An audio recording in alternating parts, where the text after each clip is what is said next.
Bon, bonjour. Donc, je rappelle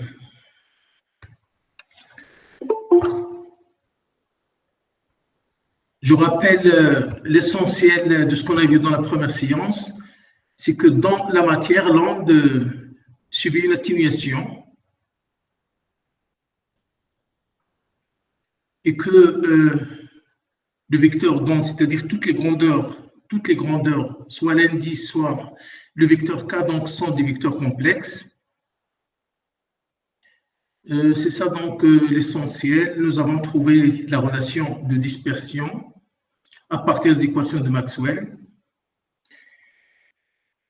Et une conséquence de cette atténuation, c'est que, par exemple, j'ai oublié de citer cet exemple, dans les milieux marins, c'est-à-dire la communication des sous-marins, donc ne se fait pas par onde électromagnétique, la communication avec des sous-marins, il se fait avec des sonars. Parce que l'onde électromagnétique s'atténue donc dans le milieu marin, parce que c'est un milieu conducteur. Donc, il y a beaucoup d'ions, la conductivité de l'eau de mer est grande, donc la communication par onde électromagnétique n'est pas très efficace, il subit une atténuation, parce que comme on l'avait vu, le coefficient d'atténuation K-seconde, il est directement lié à la conductivité. Donc, si la conductivité est grande, K devient grand, et à ce moment-là, la profondeur de pénétration devient faible. Donc, c'est pour cela qu'on fait appel à une autre technique, c'est la technique de communication par ultrasons. Donc, je reviens là on s'est arrêté sur les lois de Descartes. Les lois de Descartes, c'est des lois, c'est des lois empiriques établies expérimentalement. Les relations de Maxwell, donc, permettent de retrouver donc les lois de l'optique que vous connaissez. Eh bien, c'est ce qu'on va voir tout de suite.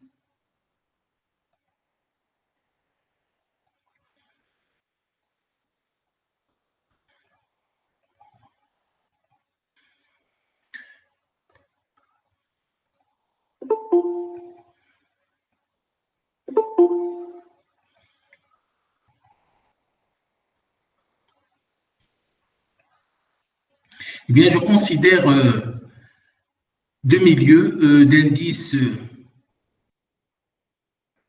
donc deux milieux d'indices différents. Le vide, par exemple, et la matière.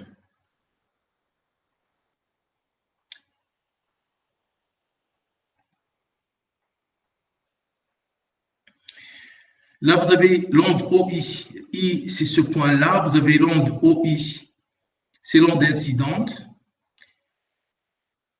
Une partie de cette onde est réfractée. C'est l'onde OT. C'est l'onde transmise. Et l'autre partie est réfléchie. Donc, vous avez une onde incidente dont une partie est réfléchie et l'autre est réfractée. Et bien sûr, on veut montrer tout d'abord que l'onde réfléchie et l'onde transmise ont la même pulsation, la même fréquence que l'onde incidente. En second lieu, on va montrer que le plan d'incidence défini par l'onde incidente et la normale est le même. Ce plan d'incidence est le même que le plan de réflexion défini par OZ, par la normale OZ et par le faisceau réfléchi, OR. Aussi, il est le même que le plan de réfraction, qui est le plan défini par la normale, OZ, et le faisceau transmis. Voilà. Donc, les trois plans sont confondus. La troisième loi de Descartes, c'est la relation entre les angles que vous connaissez, N1 sinus A égale à N2 sinus I2. Donc, I1, c'est l'angle d'incidence défini par l'angle incident et la normale. Et I2, c'est l'angle de réfraction défini par la normale et l'onde transmise. Voilà. Alors, le point de départ est les relations de passage que vous connaissez, qu'on avait vu. Donc, c'est ça le point de départ. Les relations de passage.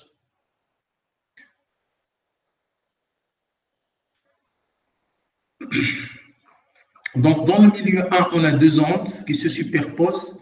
Donc, l'onde incidente et l'onde réfléchie. Et dans le milieu 2, on a l'onde transmise, qui est la seule qui existe. Voilà. Donc, la relation de passage va concerner le vecteur E, la composante tangentielle est continue. Et la composante tangentielle de E côté 1, là voilà le milieu 1, est la même que celle côté 2.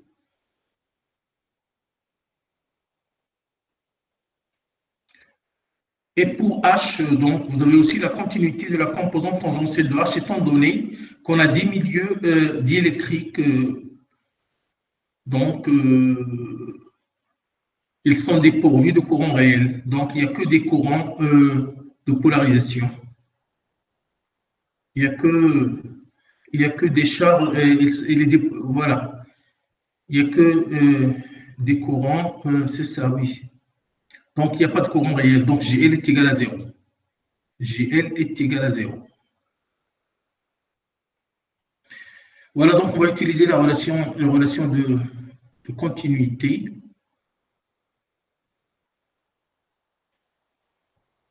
Ou bien les relations de passage.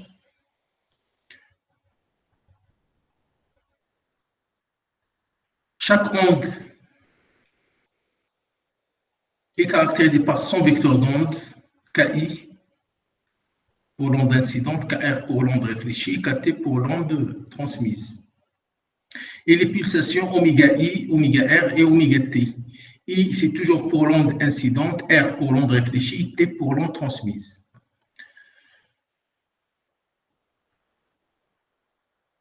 Les champs électriques et magnétiques de l'onde sont EI égale à E0 I exponentielle de G KI, KIR moins oméga I T.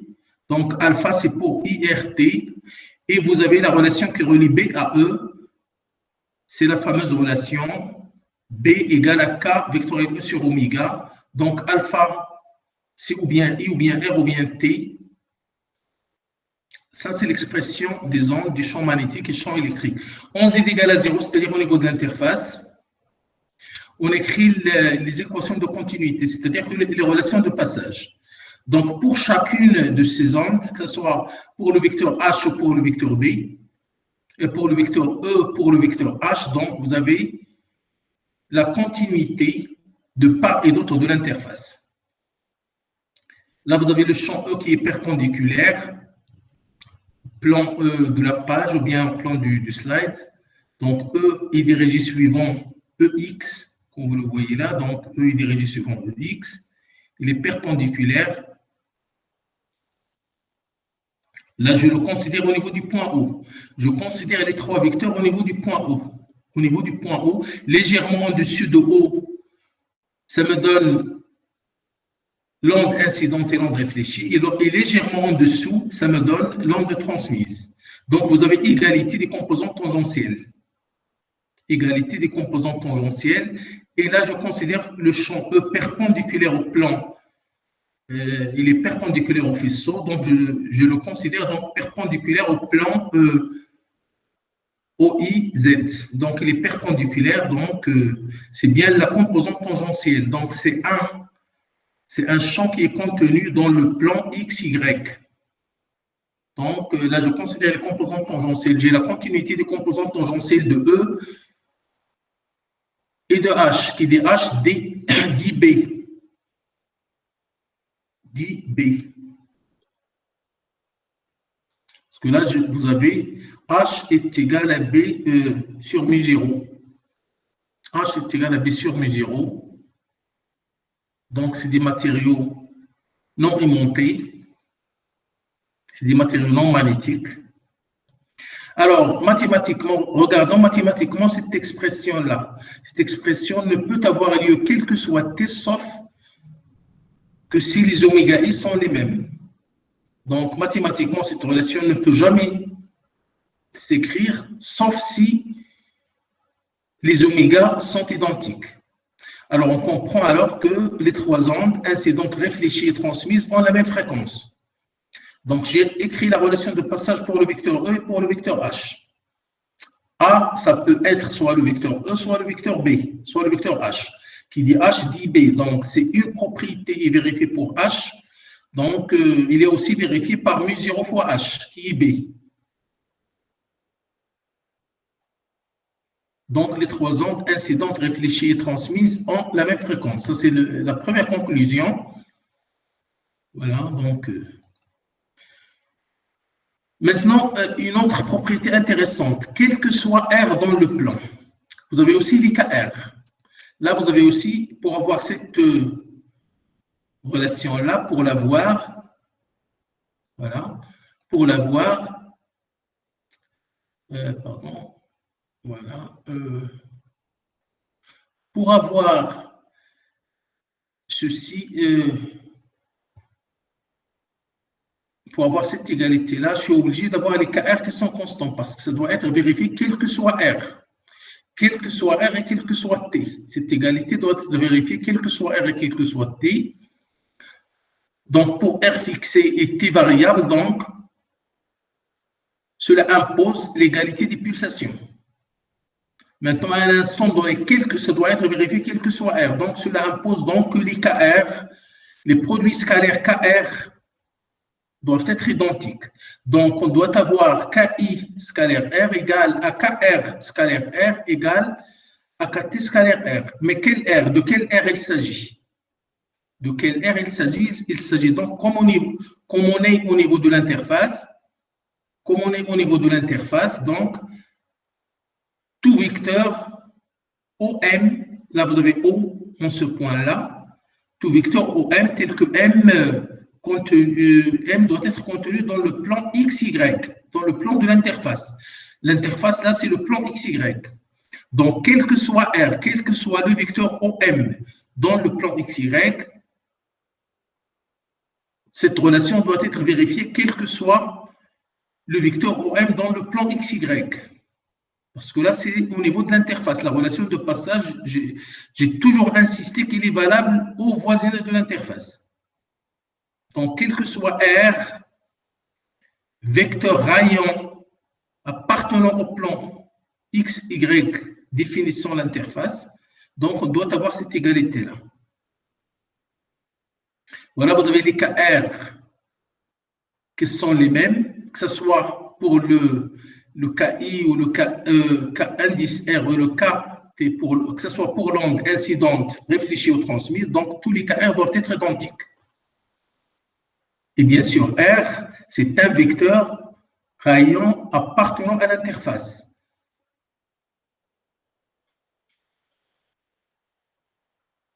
Eh bien, quelle conclusion je dois tirer à partir de là?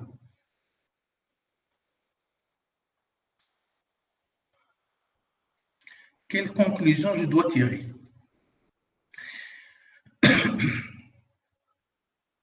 R, il appartient au plan XY. R appartient au plan XY. Là, vous avez votre X. Là, X, Y et Z. Là, vous avez un angle droit entre X et Y. Donc, voilà, X, Y, Z. R appartient à ce plan. Alors, vous avez le vecteur K alpha qui s'écrit sous la forme. Alpha, ça peut être I, R ou T. S'écrit sous la forme de K alpha perpendiculaire au plan plus K alpha parallèle au plan. Maintenant, c'est quoi R scalaire K alpha? C'est R scalaire K alpha perpendiculaire plus R scalaire K alpha parallèle. C'est quoi R scalaire K alpha perpendiculaire? Donc, vous avez par exemple pour l'onde réfléchie, vous avez K parallèle, KR, là vous avez KR, vous avez KR, vous avez KR parallèle, c'est ce vecteur-là, et vous avez KR perpendiculaire, c'est ce vecteur-là. KR perpendiculaire. Voilà. KR parallèle, KR perpendiculaire. La même chose pour le vecteur KI. KI, vous l'avez à ce niveau-là. KI, vous allez le considérer ici. Vous avez la composante perpendiculaire et la composante parallèle. Voilà.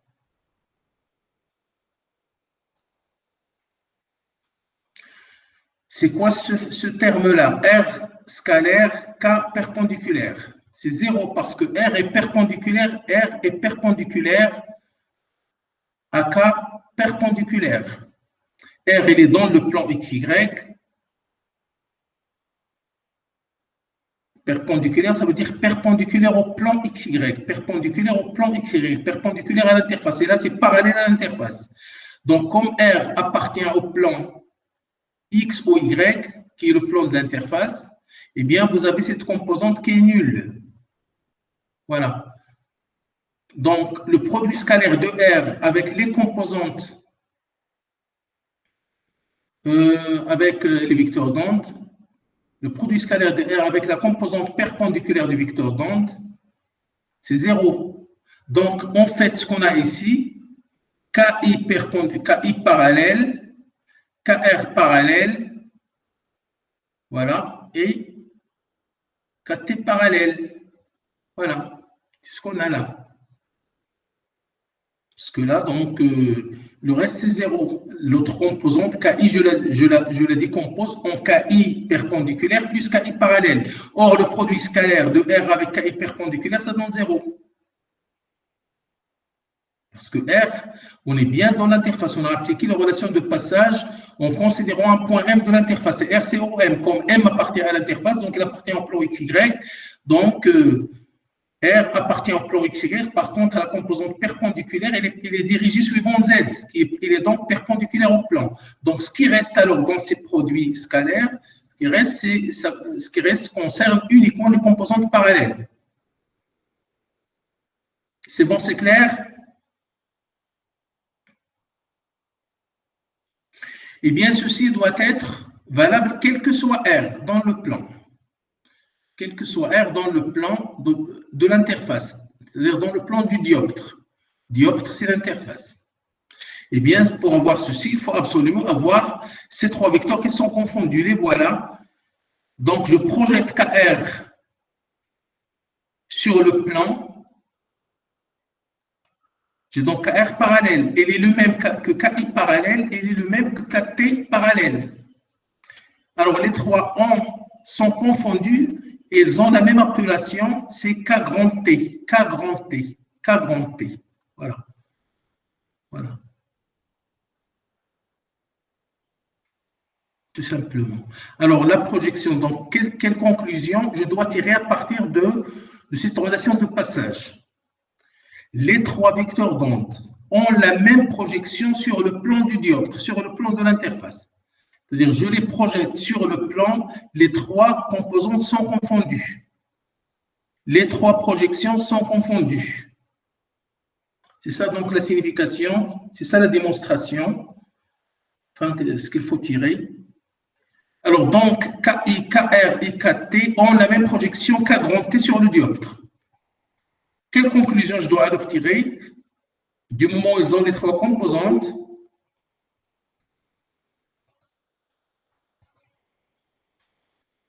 Du moment où ils ont les trois composantes, les trois projections qui sont confondues, eh bien, je déduis tout simplement que les plans d'incidence, de réflexion et de réfraction sont confondus. Voilà, ils sont confondus. Le plan d'incidence, qui est le plan défini par le rayon incident et la normale, il est confondu avec le plan de réflexion défini par la normale et l'angle réfléchi, le même que le plan de transmission ou bien le plan défini par la normale et l'onde transmise. C'est une conséquence du fait que les trois vecteurs, voilà, ceci doit être valable quel que soit R dans le dioptre, quel que soit R dans le plan X ou Y. Voilà. Alors, ceci impose donc les trois projections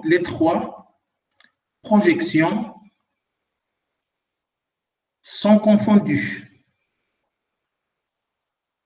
Voilà, trois projections, c'est-à-dire KI parallèle, KR parallèle et KT parallèle. C'est-à-dire les trois vecteurs sont confondus. Ils ont la même appellation K grand T. Voilà, ils sont confondus. Voilà.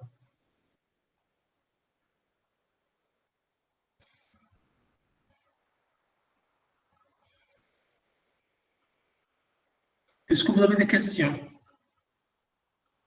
Donc, on retrouve ainsi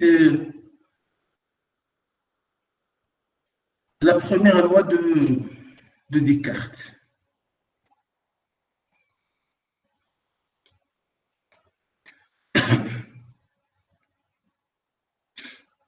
Maintenant, comme ces vecteurs sont confondus,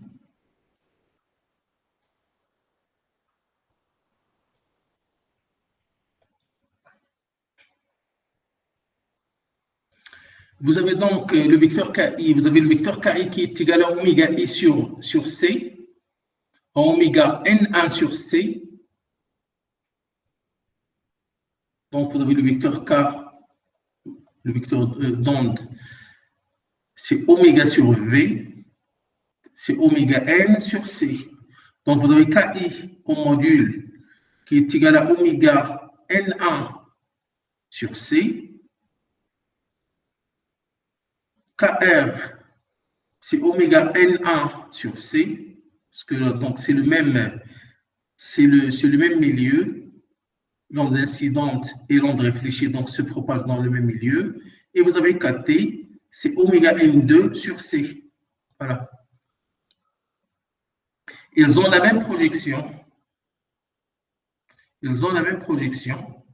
Maintenant, il faut exprimer KT. KT qui est le vecteur d'onde commun, qui est la projection. Alors, à quoi il est égal à KT? En fonction de KI. KI fois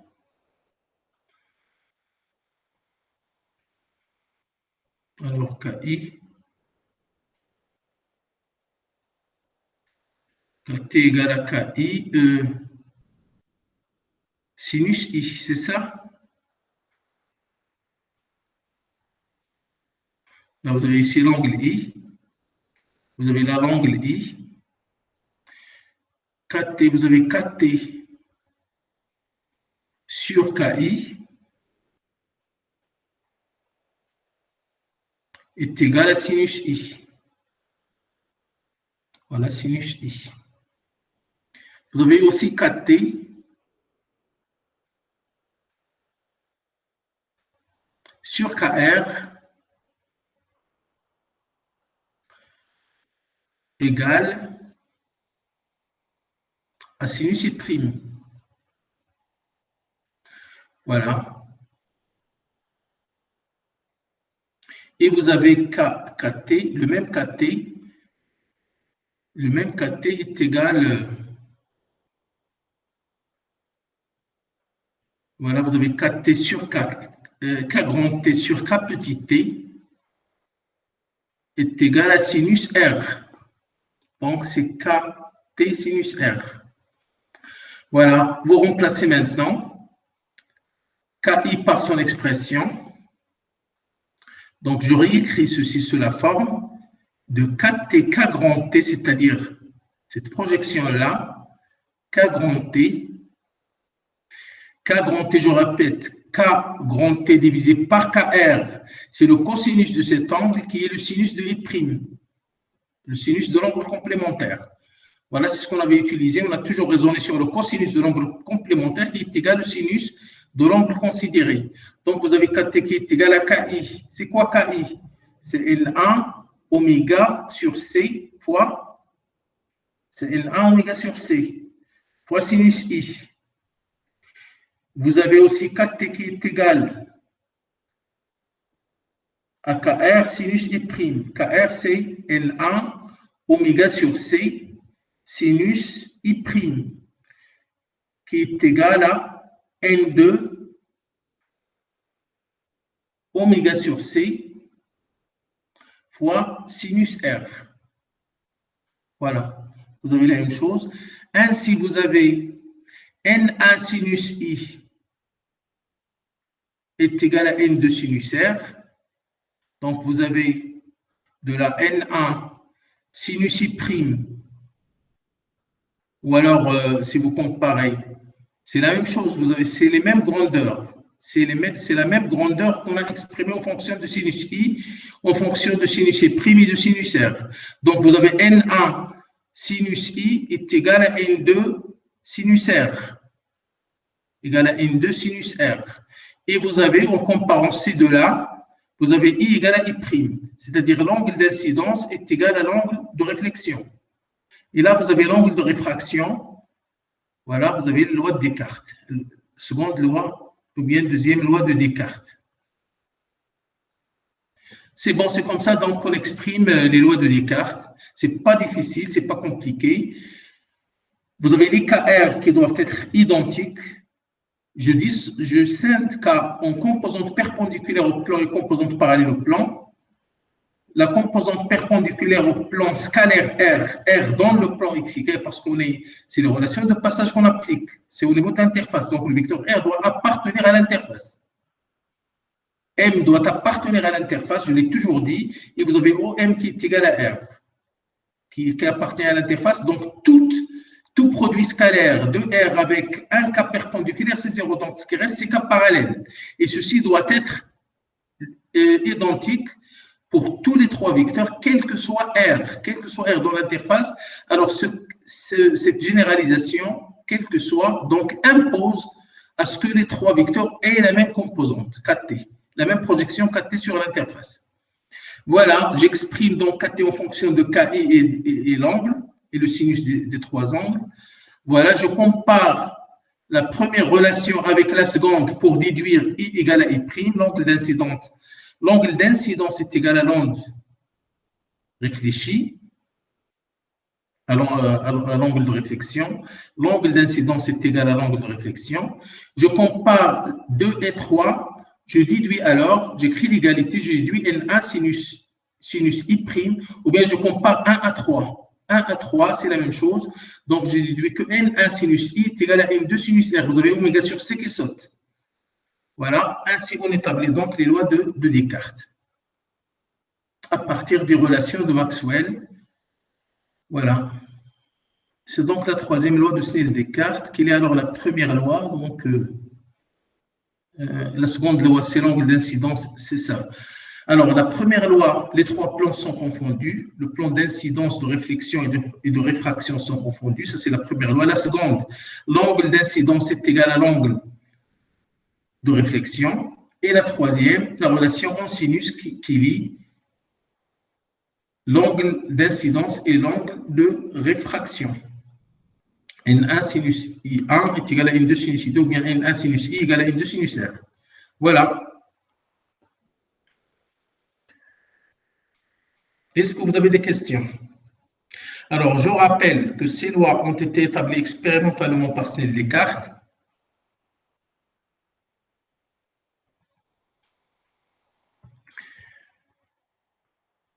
On les montre facilement à l'aide des équations de Maxwell, principalement en écrivant la relation de passage, ou bien la relation de passage pour le vecteur H et pour le vecteur E, à savoir la continuité de la composante tendentielle de part et d'autre de l'interface. Au-dessus de l'interface, j'ai la superposition de deux ondes, l'onde incidente et l'onde réfléchie. En dessous, j'ai l'unique onde qui est l'onde transmise.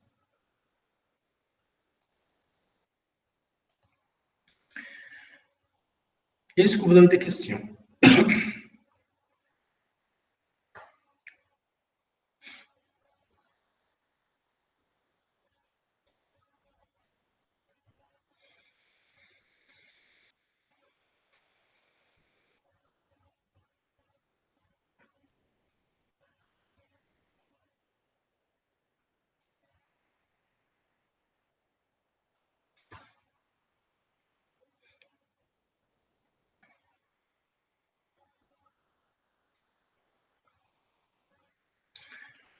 Alors, on passe maintenant au coefficient de réflexion et de transmission en incidence normale. Coefficient de réflexion en amplitude, coefficient de réflexion et de transmission en amplitude, en incidence normale. Après, on va voir ces coefficients de réflexion et de transmission en puissance. En puissance. Là, dans un premier temps, on va les voir en amplitude. Après, on va les voir en puissance. Bien sûr, sous incidence normale, je considère donc l'incidence normale. Alors, je considère une onde. Là, j'ai toujours le milieu 1 qui est le vide, par exemple. Là, je considère le milieu 1 qui est le vide, par exemple. Et là, vous avez le matériau, ou bien le diélectrique. Le diélectrique. Le vide avec N1, le diélectrique avec N2. Et là, je considère une onde incidente. Voilà. X', X, eh bien, c'est la direction de l'onde incidente. Voilà. C'est une incidence normale que je considère. Là, vous avez l'onde incidente qui arrive du côté vide. Et bien sûr, il y a une partie qui est réfléchie. Voilà, comme ça. Et l'autre partie qui est transmise. Donc, vous avez, en utilisant, donc, vous avez l'onde incidente en bleu. Une partie de cette onde est réfléchie, et l'autre partie est transmise. Voilà. Vous avez l'onde transmise, vous avez l'onde réfléchie et vous avez l'onde incidente. Voilà. C'est ce qu'on appelle l'incidence normale. Donc, j'ai donc à chercher les coefficients de réflexion et de transmission de l'incidence normale. Coefficients de réflexion et de transmission en amplitude dans l'incidence normale, ou bien sous incidence normale. J'ai deux milieux d'électrique parfaits. On les appelle des milieux transparents parce qu'il n'y a pas d'absorption. Dans un milieu d'électrique parfait, il n'y a pas d'absorption. Donc, vous avez l'indice qui est réel, qui est égal à la racine de epsilon R. Epsilon R, c'est la constante d'électrique réelle. Alors, une onde progressive incidente est polarisée suivant Y, Y'. Polarisée suivant Y, Y', c'est-à-dire, voilà, vous avez le vecteur E qui est la direction de Y. Voilà. Le vecteur E qui est la direction de Y. Voilà. Alors, soit un dioptre plan et une onde plane progressive incidente polarisée suivant Y, Y'. Donc, vous avez la direction de E, c'est selon Y, Y'. C'est une onde qui est polarisée linéairement ou bien rectiligneusement. Il est polarisé rectiligneusement suivant Y, Y'. Il se propage donc dans la direction de X, qui est normale au plan du dioptre.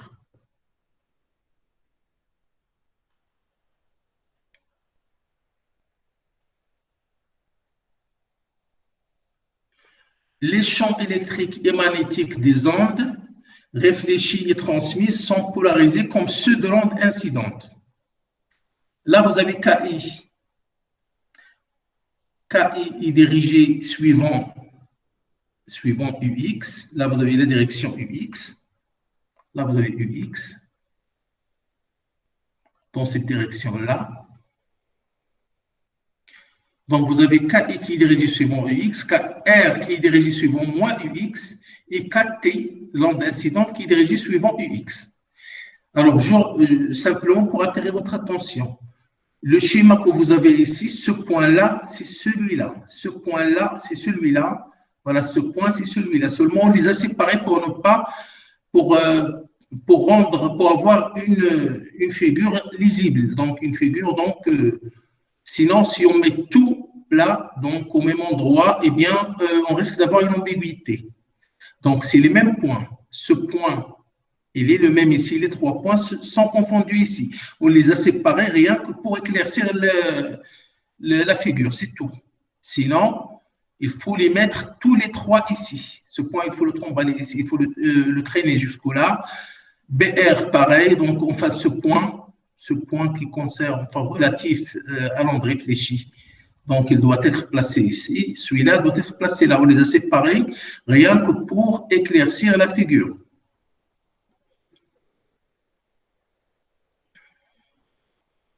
Quelle est la relation qui relie B à KI et à E? Donc, vous avez BI qui est égal à 1 sur oméga fois KI vectoriel E. BR qui est égal à 1 sur oméga ER, KR vectoriel ER. Et BT qui est égal à 1 sur oméga KT vectoriel ET. Voilà.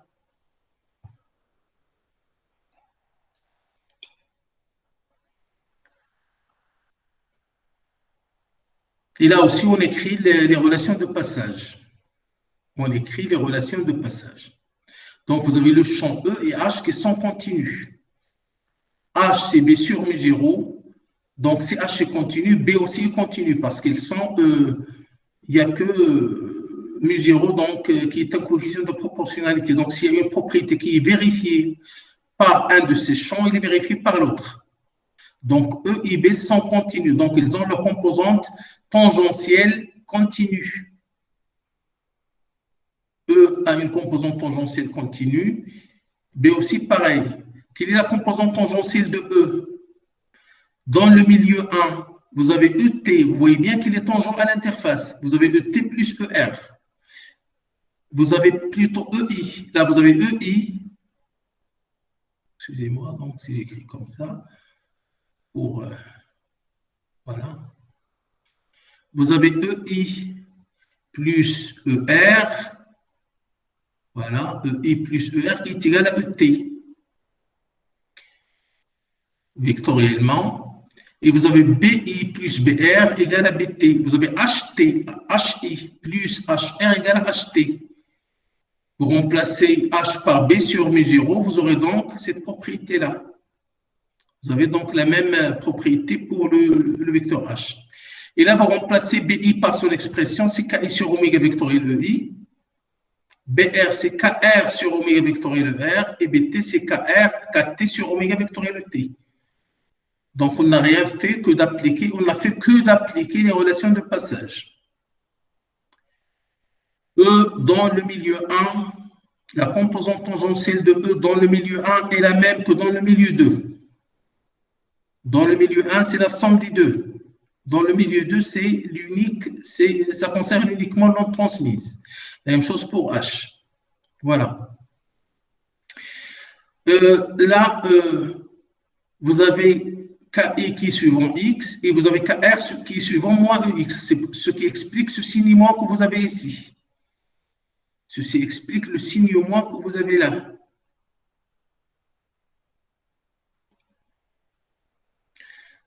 KI vectoriel EI, donc là vous avez quelque chose comme qui est dirigé, donc suivant, vous avez KI qui est dirigé suivant X, suivant UX, vectoriel EI qui est dirigé suivant Y, ça va vous donner quelque chose qui est dirigé suivant Z, suivant UZ.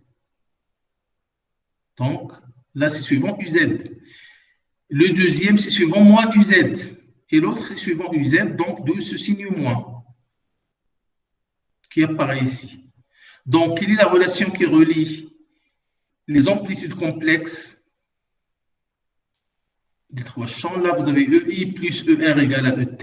Et là, vous avez EI moins ER égale à N2 sur N1 fois ET. Quelle est l'origine de N2 sur N1? Là, vous allez remplacer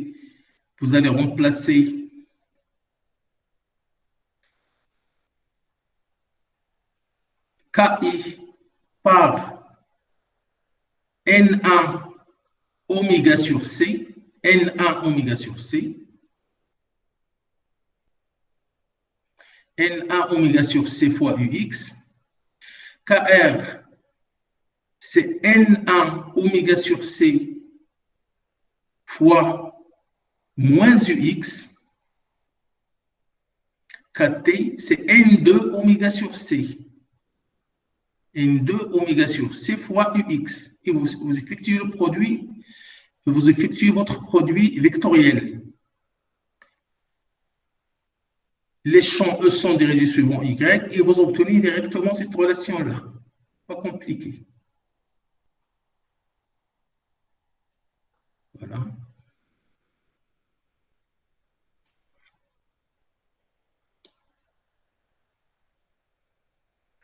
Maintenant, si vous divisez par EI la première relation,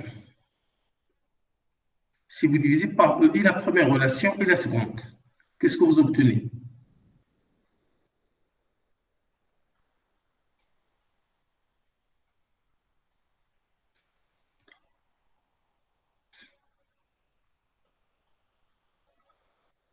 Donc, la première relation divisée par EI, je divise par EI, je vais avoir 1. Voilà. ER divisé par EI, ça va donner le coefficient R. Par définition, c'est le rapport de l'amplitude réfléchie à celle de l'onde incidente. R, c'est le rapport de l'amplitude de l'onde réfléchie à celle de l'onde incidente. Donc, vous avez 1, donc vous avez divisé par EI, divisé par EI, divisé par EI. Donc là, vous avez 1 plus R égale à T. Le pourcentage de l'incident, du transmis par rapport à l'incident, c'est ce qu'on appelle T, le coefficient de transmission. Donc, le rapport des amplitudes ER à EI donne le coefficient de réflexion R. Le rapport des amplitudes de l'onde transmise à celle de l'onde d'incidence, ça donne le coefficient de transmission T. Donc, vous avez la première relation qu'on obtient, c'est 1 plus R égale à T. C'est le coefficient de réflexion en amplitude. Et là, c'est le coefficient de transmission. Comme le traitement est fait par des complexes, là, il s'agit de rapport de deux complexes. Donc là, on met une barrette sur R et sur T. Donc, pour dire que ces coefficients sont traités comme des complexes. Pareil pour la deuxième relation, celle-là. Donc, je divise aussi par EI. Voilà. Et par EI. J'aurai donc 1 moins R égale à N2 sur N1 fois T. Voilà.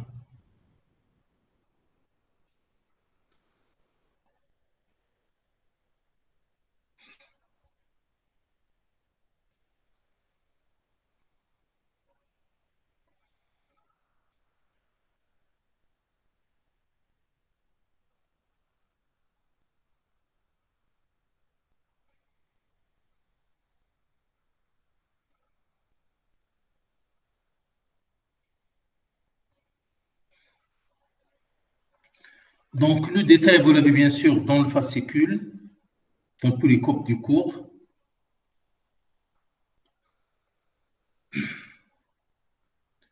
Voilà en résumé, voilà ce qu'on a comme résumé concernant les coefficients de réflexion et de transmission en amplitude sous incidence normale. Bien sûr, je considère l'incidence normale. Oui, bien que la normale, c'est le vecteur, c'est l'axe des x et que tous les vecteurs d'onde sont dirigés suivant kx, dans la direction kx. On a une direction, donc c'est donc l'incidence, c'est de l'incidence normale qu'il s'agit. Maintenant, il faut résoudre ce système. Donc, pour déterminer R et T, on résout ce système. Et voilà ce qu'on obtient pour ces coefficients de réflexion en incidence normale, coefficients de réflexion en amplitude. Voilà ce qu'on obtient.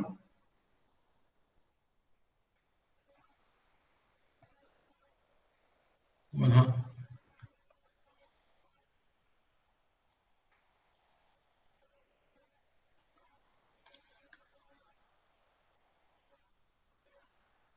C'est la résolution du système. Les inconnus. Donc, vous avez R moins T. R moins T, ou bien T moins R, ou bien R moins T égale à R moins T, c'est moins 1. Et là, vous avez R plus N2 sur N1 T. égale à 1. Donc, on résout le système pour déterminer R et T. Voilà ce qu'on obtient.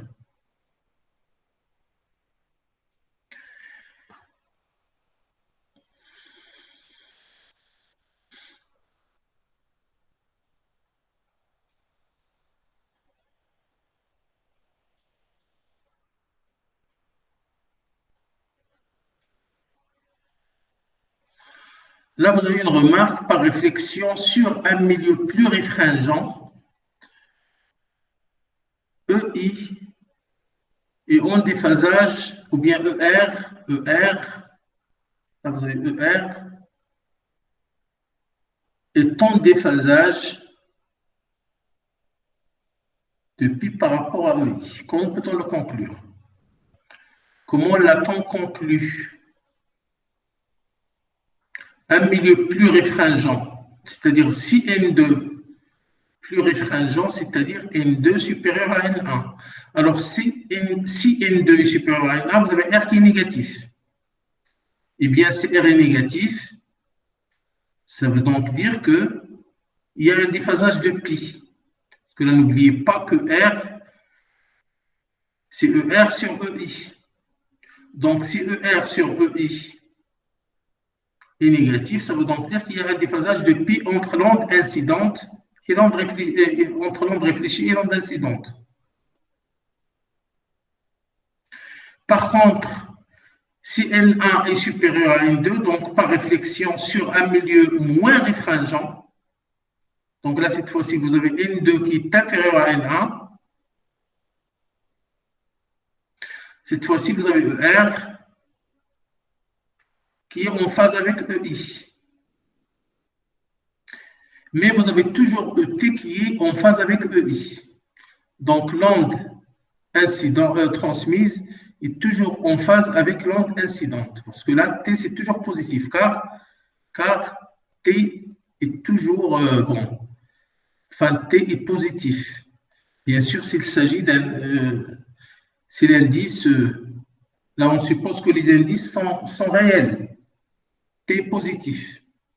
On suppose que les indices sont réels, mais il se peut que les indices soient complexes. C'est le cas du dernier exercice de la série 5. Vous avez la série 5 qu'on traitera la semaine prochaine, Inch'Allah. Donc, vous allez voir que ces coefficients peuvent être des complexes.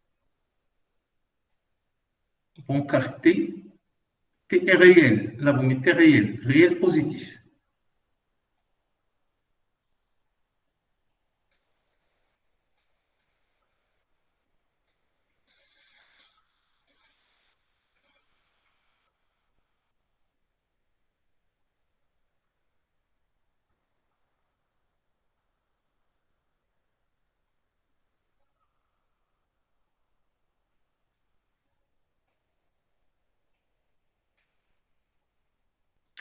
Jusque-là, on avait traité les coefficients de réflexion et de transmission en amplitude. Là, cette fois-ci, on les traitera en puissance ou bien en énergie.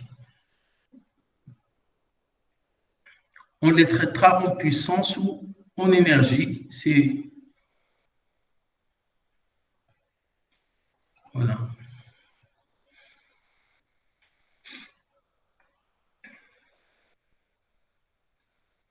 Eh bien, pour avoir de l'énergie, donc pour pouvoir parler de puissance ou de l'énergie, il faut faire appel à quoi? Une grandeur qu'on avait définie et qui permet de déterminer la puissance véhiculée par une onde électromagnétique. C'est quoi cette grandeur? Vous avez vu ça en S3. C'est un vecteur appelé vecteur de... Vous vous rappelez du vecteur de Pointine? Vecteur de Pointine.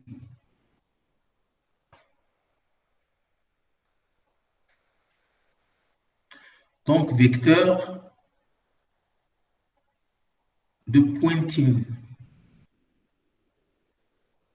Donc, le flux du vecteur de Pointine, R, à travers une surface S, le flux de phi R à travers une surface S qui est donc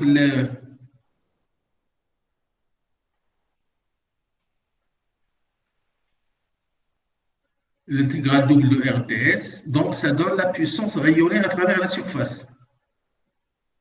Donc, donne la puissance irradiée ou bien à travers la surface.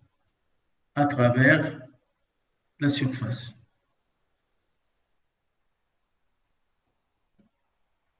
Autrement, si vous avez un faisceau lumineux, par exemple, un laser, par exemple, vous voulez donc vous définissez une section, vous prenez une section droite du faisceau S.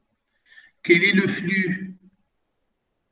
Quelle est la puissance ou bien l'énergie qui traverse cette surface par seconde? Vous savez tous donc un rayonnement, un laser par exemple, ça véhicule une grande énergie, ça véhicule une puissance. Quelle est l'énergie qui traverse par seconde cette section? Vous choisissez une section S du faisceau et vous posez la question: combien de joules par seconde traverse cette section? Eh bien, la réponse, c'est P rad égale à R, c'est-à-dire le vecteur de pointine relatif au faisceau, fois S, tout simplement. R fois S, s'il s'agit d'une section droite. Donc, le produit scalaire revient au produit des modules. Donc, j'enlève le vecteur, c'est R fois S. Voilà. La puissance qui traverse la section, c'est R fois S. Et c'est quoi R? Le vecteur de pointine R, c'est E vectoriel H. Tout simplement, c'est O vectoriel B sur mu0. C'est E vectoriel B sur mu0. Donc, pour une onde transverse, parce que là, on va voir la semaine prochaine, Inch'Allah, dans les guides d'onde, que les ondes ne sont pas toutes transverses. Mais pour une onde transverse,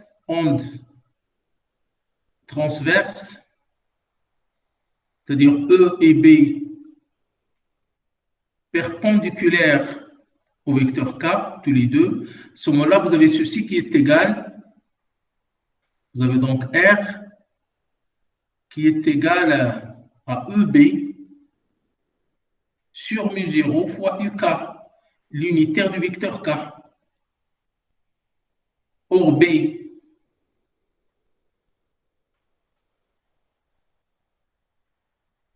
c'est donc B, c'est E sur C, ou sur V, voilà. Donc, E sur mu0, voilà. E sur V. Donc, vous avez B qui est égal à E sur V. Vous avez donc ceci qui est égal à E carré sur mu0 V. Donc, vous avez N qui est égal à C sur V. Donc, vous avez 1 sur V qui est égal à N sur C. N sur C. Je multiplie par epsilon 0 et divisé par epsilon 0.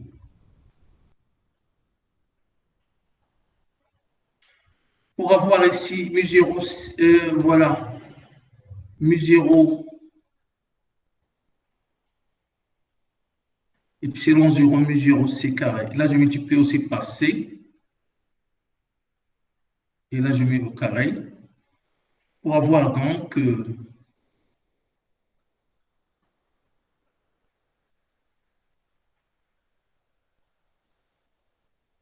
R, finalement, R,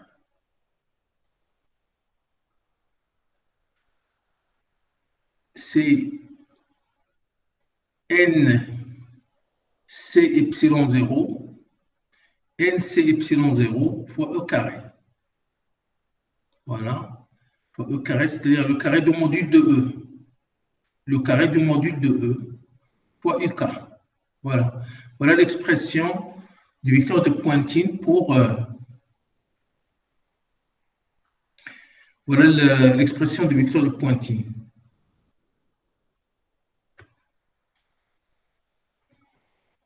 Voilà pour une onde transverse. Transverse électrique et transverse magnétique.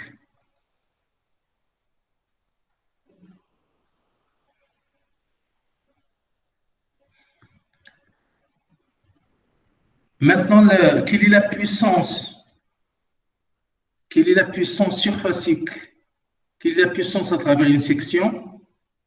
La puissance à travers une section, c'est N C epsilon 0 E carré fois S. Et quelle est la puissance moyenne? C'est E sur S. Donc finalement, la puissance moyenne,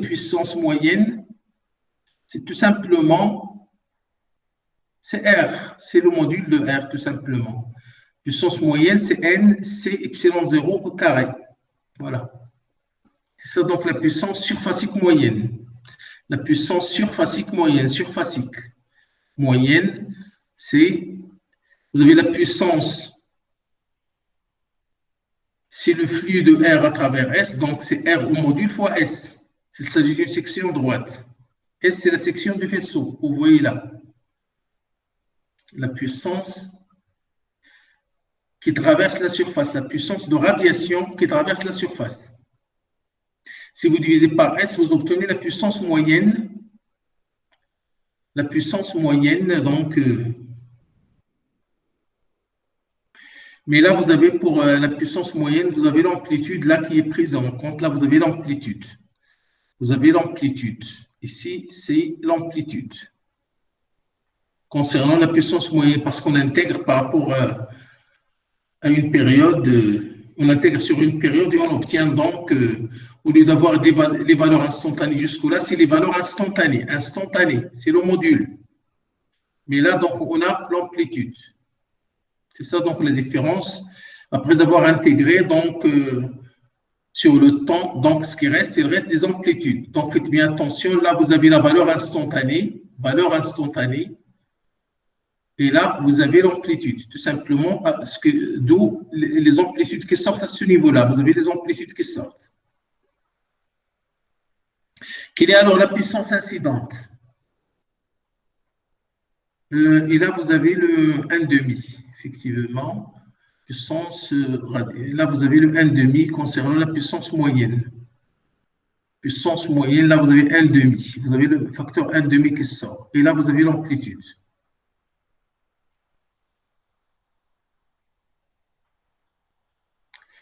Attendez. Jusque-là, c'est la puissance irradiée, c'est la puissance instantanée. Là, jusque-là, je ne parle pas d'amplitude. Quand je parle de la puissance moyenne surfacique, à ce moment-là, j'ai l'amplitude. Ici, c'est l'amplitude. Et là, j'ai le 1,5 qui intervient. Donc, je répète, vous avez le vecteur R qui est défini par E vectoriel H ou vectoriel B sur mu0. Pour une onde transverse, vous avez ce produit vectoriel qui est un vecteur qui est dirigé suivant UK. Donc, pour l'avoir, c'est EB sur mu0 fois UK. B est relié à E par la relation B est égal à E sur V. Je remplace B par E sur V. V, c'est N sur C. Voilà. Donc,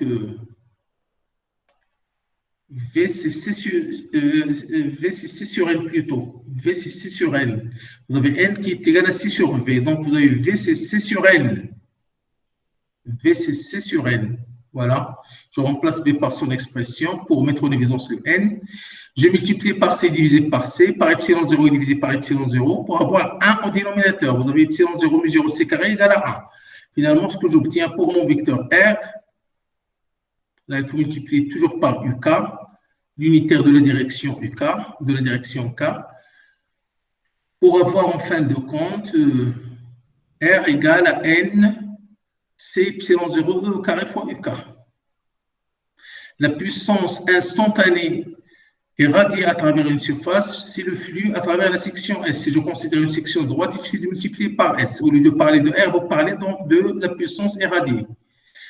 La puissance surfacique moyenne, il faut diviser par S et intégrer la puissance instantanée sur une période, ce qui vous donne 1 demi NC epsilon 0 E amplitude cette fois-ci au carré. Le 1 demi sort de l'intégrale. Ce calcul, vous l'avez déjà fait en S3. Il fallait juste le rappeler, alors que là, donc, je suis rentré en détail. Donc, vous l'avez vu en S3. Maintenant, quelle est la puissance surfacique moyenne incidente? Vous remplacez simplement N par N1 et E par EI. Là, c'est l'amplitude. Quelle est la puissance moyenne réfléchie? Pareil, vous remplacez l'amplitude par ER. N par N1. Quelle est la puissance moyenne surfacique moyenne transmise? La puissance surfacique moyenne transmise, vous allez remplacer N par N2.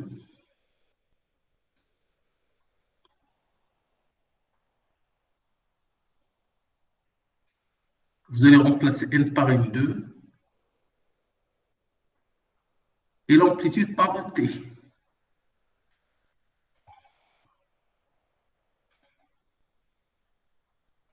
Voilà, ici on a reproduit, ces formules sont reproduites au niveau du dernier slide. Alors on définit les coefficients de réflexion en puissance ou bien en énergie. Vous avez le coefficient grand R, c'est PR sur PI. Le coefficient de transmission en énergie, c'est la puissance transmise sur la puissance incidente. Et là, vous faites le calcul pour avoir que grand R n'est autre que R au carré, donc ce qui donne N1 moins N2 sur N1 plus N2 au carré. Et grand T, c'est 4N1 N2 sur N1 plus N2 au carré. Donc, ce n'est pas difficile à trouver, il suffit de remplacer. Vous avez donc grand R,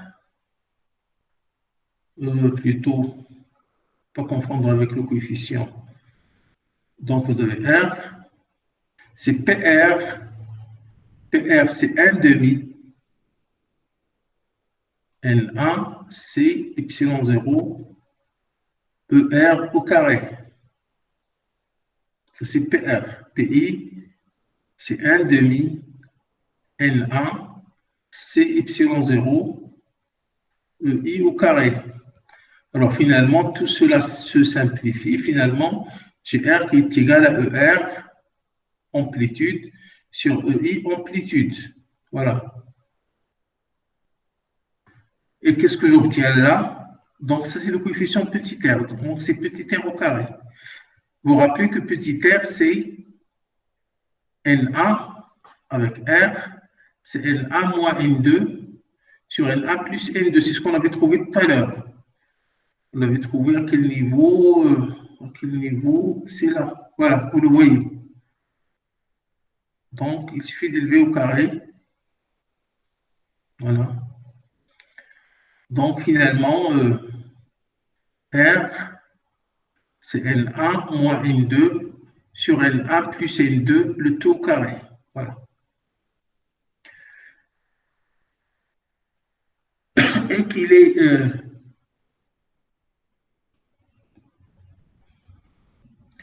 est alors la relation qui relie? C'est quoi alors T?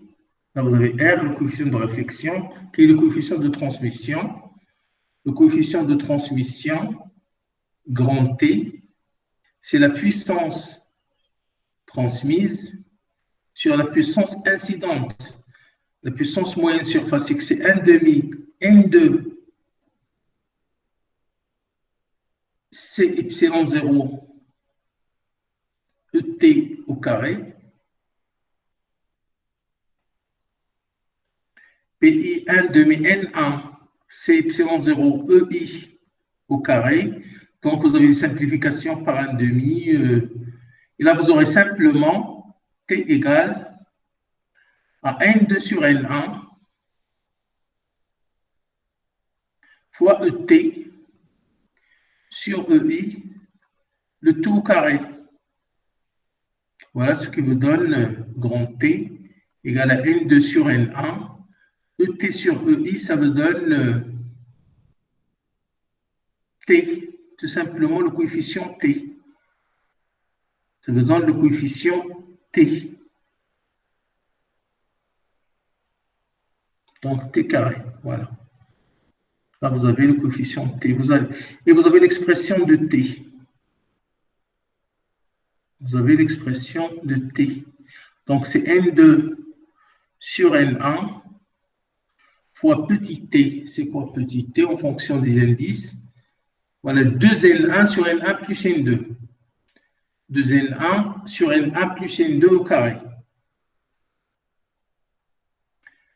2N1 sur N1 plus N2, le tout au carré, ce qui vous donne directement ceci. Vous vérifiez que vous avez ceci. Voilà. Voilà. Voilà. Ce qu'on obtient, c'est bien ça. Voilà. Là, si vous faites la somme, si vous faites T, enfin si vous avez T, si vous faites la somme de ces deux grandeurs là, la somme de R et de T, qu'est-ce que vous allez avoir? Vous allez avoir 1. Faites la somme, vous allez avoir 1. Voilà, N1 moins N2 au carré, plus 4N1, N2, donc vous allez avoir 1. Donc là, vous allez avoir N1 moins N2 au carré, donc c'est N1 carré, plus N2 au carré, moins 2N1, N2, plus 4N1, N2, sur N1 plus N2, le tout au carré. Là, vous avez 1. Vous voyez directement que vous avez 1, il suffit de simplifier pour retrouver ici N1 plus N2 au carré au numérateur. Voilà. Un exemple, eh bien, ceci traduit donc la conservation de l'énergie, c'est-à-dire la puissance incidente, est convertie en puissance transmise et en puissance réfléchie. Ça traduit donc la conservation de l'énergie. Donc, un exemple pour le dioptre R vert, vous avez pour le vide ou bien pour l'air, vous avez N1 égale à 1, N2 égale à 1,5, et vous trouvez un coefficient de réflexion R, un coefficient de transmission T. R, c'est 4%, c'est-à-dire vous avez donc pour le dioptre R vert ou l'incidence normale, vous avez 4% de la puissance est réfléchie, alors que 96% est transmise à travers le dioptre. Voilà. Donc 4%, seul 4% est réfléchi par le dioptre, ou l'incidence normale. Alors, ceci a des applications pour le traitement des verres anti-reflets, par exemple. Donc, on a intérêt à fixer R et T, donc en jouant sur les indices. En jouant donc sur les indices, donc on choisit des matériaux donc, qui réalisent ceci, donc des matériaux transparents, qui donnent un R précis et bien sûr un T, un coefficient qui donne. Donc on choisit des matériaux spécifiques donc, pour avoir les valeurs voulues de R et T.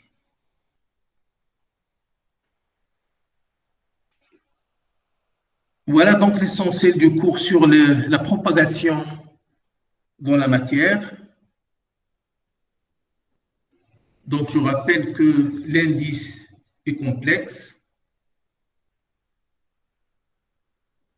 C'est ça donc l'essentiel. Et qu'on peut trouver les lois de Descartes à partir donc des lois de l'optique. Donc, on peut le retrouver à partir des équations de Maxwell. Et là, on définit les coefficients de réflexion et de transmission qui ont des applications, par exemple, dans le traitement des verres anti-reflets. Voilà donc en gros l'essentiel. Si vous avez des questions, vous les posez. Sinon, à la semaine prochaine. Je vous rappelle que pour la semaine prochaine, Inch'Allah, donc on aura la première séance, c'est pour traiter les guides d'Ante, pour donner l'essentiel sur les guides d'Ante, et la seconde pour traiter la série 5. Donc on aura encore 2 séances. Une première séance, c'est la séance du cours, dans laquelle on va traiter les guides d'Ante. C'est très important. Vous allez voir donc que la propagation guidée a des propriétés intéressantes. Donc, c'est aussi essentiel. Jusque-là, on n'a traité que la propagation libre. La semaine prochaine, on traitera la propagation guidée. Vous allez voir donc la différence, quelles sont les contraintes introduites par un guide d'onde, et quel est l'intérêt des guides d'onde.